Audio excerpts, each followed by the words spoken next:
I want to start with a personal story as to why I am very happy to be here in Santiago de Compostela.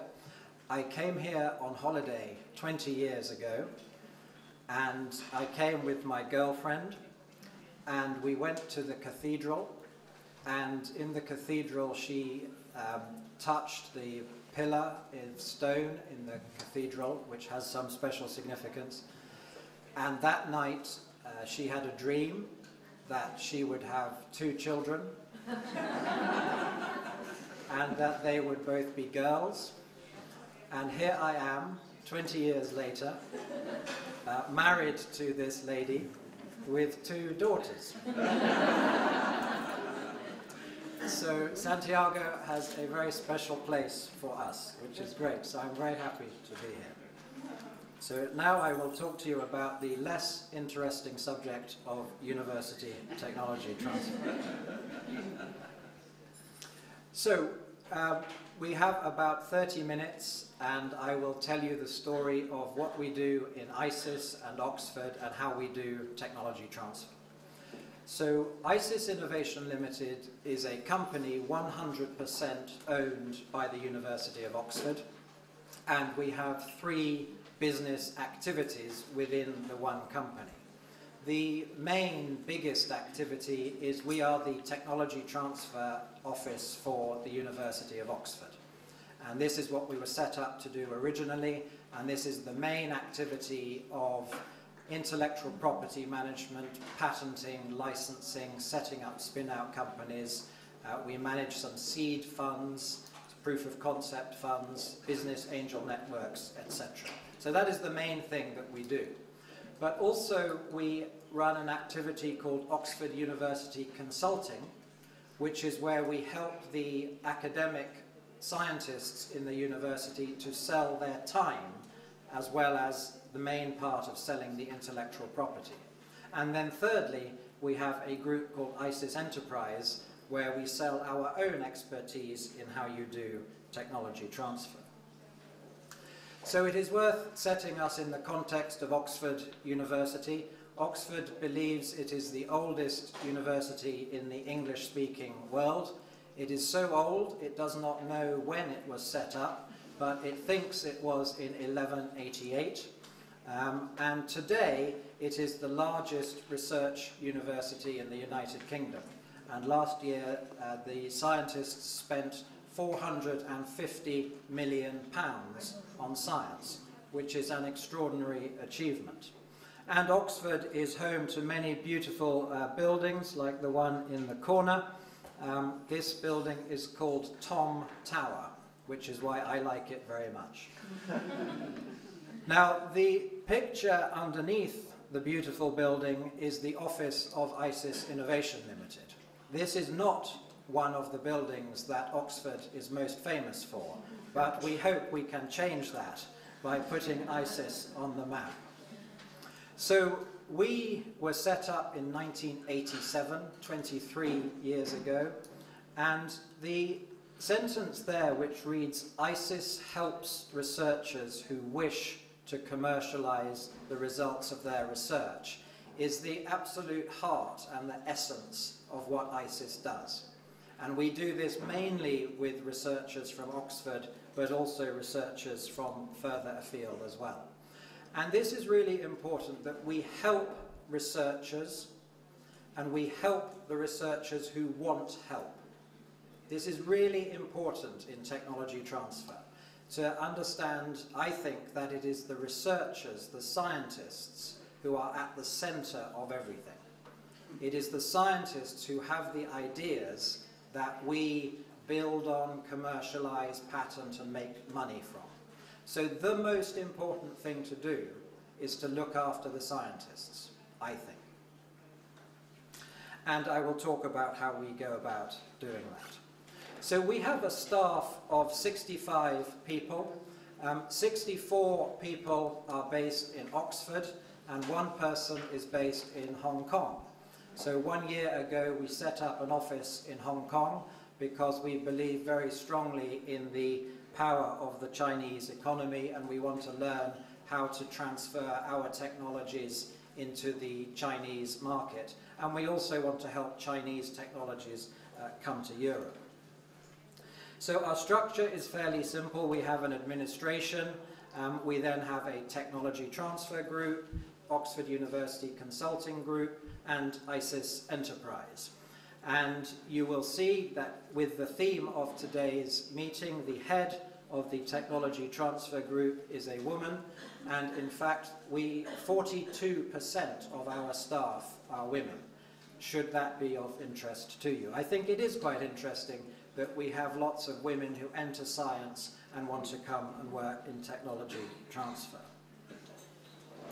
So the group of people in the middle, the project managers in the technology transfer group, they are the main people who do the work of taking new ideas from the scientists, understanding what those ideas are, trying to find out what the commercial opportunity might be, doing the patenting, although we use patent attorneys in private practice to do the patenting, and then doing the marketing, the negotiation, the licensing, doing all the deals.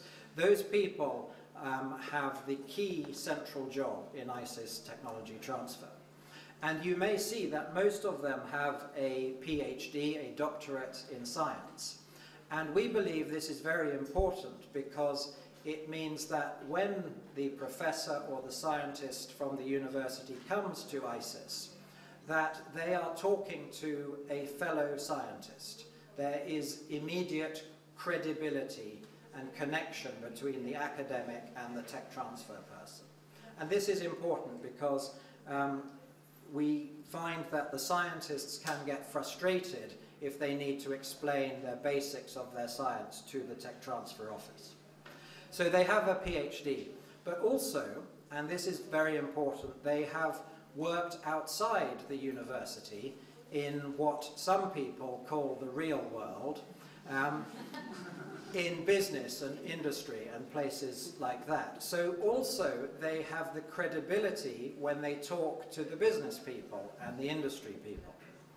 So it's quite interesting that if we draw a diagram of the skills of these people and the function and the role of ISIS, we view ourselves as intermediaries operating between the different dimensions of the academic axis, the commercial axis, and the financial investment axis. And so when we do a licensing agreement, it's like connecting the academic axis with the commercial axis in a two-dimensional transaction. When we do a spin-out company, it's like a three-dimensional activity because we also have to work with investors and financiers. So we find this model very helpful in understanding what it is that technology transfer does. We are the red arrows in the center connecting all of these communities.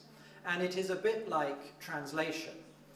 We help translate from the language of the university to the language of business and to the language of investment, because normally these groups do not talk to each other very much.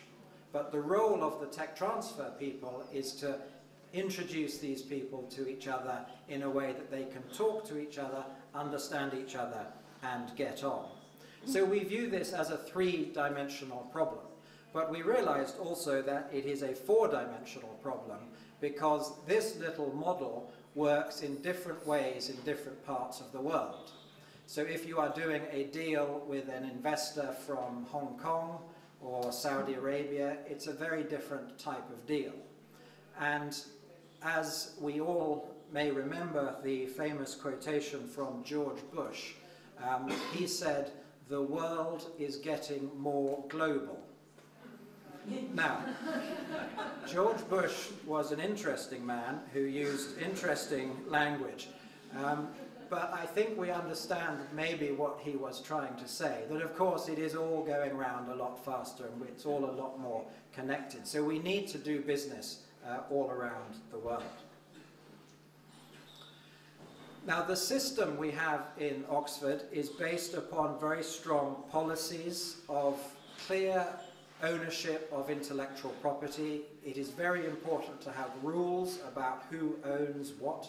So in Oxford, the university claims ownership of the intellectual property. But you also have to provide help.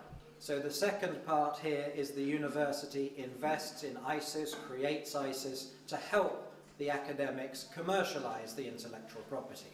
Because if the university says, we own it, but does nothing to commercialize it, the scientists get very unhappy. Then the third part is you have to have some framework and some rules which say how the money is divided. And it's very important to decide this and agree this very early on, so that you don't start negotiating about who gets how much money when it is too late. One thing we find that the scientists come to us, and very often they say, I am an innocent scientist. I am not interested in the money. I'm not doing this for the money. And then 1 or 2 years later, we have made a lot of money, we've made millions of pounds, and there is an almighty fight about the money. Because when there is no money, they're not interested. When there's a lot of money, they're very interested. So sort out the money at the beginning. So you need some good rules.